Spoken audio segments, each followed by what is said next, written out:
A few weeks after moving to Los Angeles last August, my partner and I were driving home from the movies when we came across the voice of Art Laboe on the radio, chatting with KDAY 93. 5 FM callers late on a Sunday night. Why have you never dedicated a song to me? I asked them as we rolled up to a stop sign. Because it's corny, they replied. But I'll do it if you really want. The streets were quiet when we turned onto my block a few minutes later.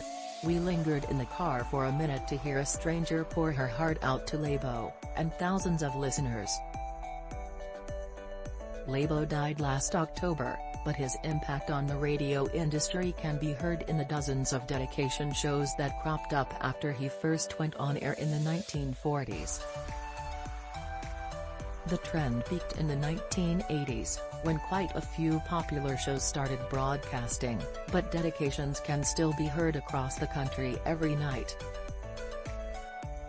Delilah, the mononymous queen of sappy love songs, broadcasts a 5-hour-long request show each night from her home near Seattle that has made her the most listened to woman on the radio.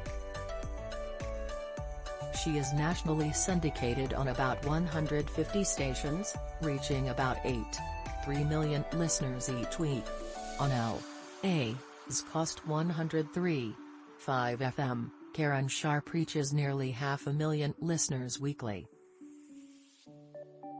Calling into a radio station might seem like a relic from another era, a cinematic-yet-clichéd gesture, like holding up a boombox beneath a bedroom window or racing through an airport to stop the love of your life from getting on a flight, or a radio DJ relaying an apology from Ross to Rachel and F.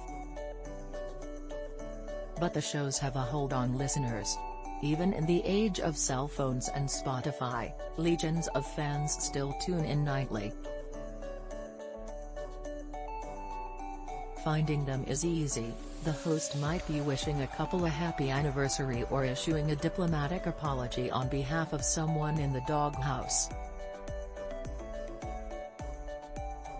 They'll play songs like Selena's Dreaming of You for long-distance couples, Kiss Me by Sixpence None the Richer for hopeful crushes, and Dolly Parton's rendition of I Will Always Love You for those wallowing in heartbreak. Nina Morales, from Sylmar, spent 7 years dedicating songs to her husband, Scrappy, while he was incarcerated in Delano, California. Though she'd been listening to Laboe's show since she was 9, Nina didn't call in until years later, when she dedicated Bertha Tillman's Oh My Angel to her spouse. The love that we had for each other, she said, he would hear it in my voice every time I called. She continued calling Laboe's show to dedicate songs to Scrappy 5 nights a week until his death in late 2021. My husband was my best friend, my soulmate, the love of my life, Morales said. And Mr. Art Laboe would bring us closer, no matter the distance or time. Plenty of disc jockeys have come up with analogous call-in show formats over the last 80 years, but Laboe was likely the first to take listener requests and dedications. He started in 1943, when he got the chance to fill an hour of airtime between 11 p.m.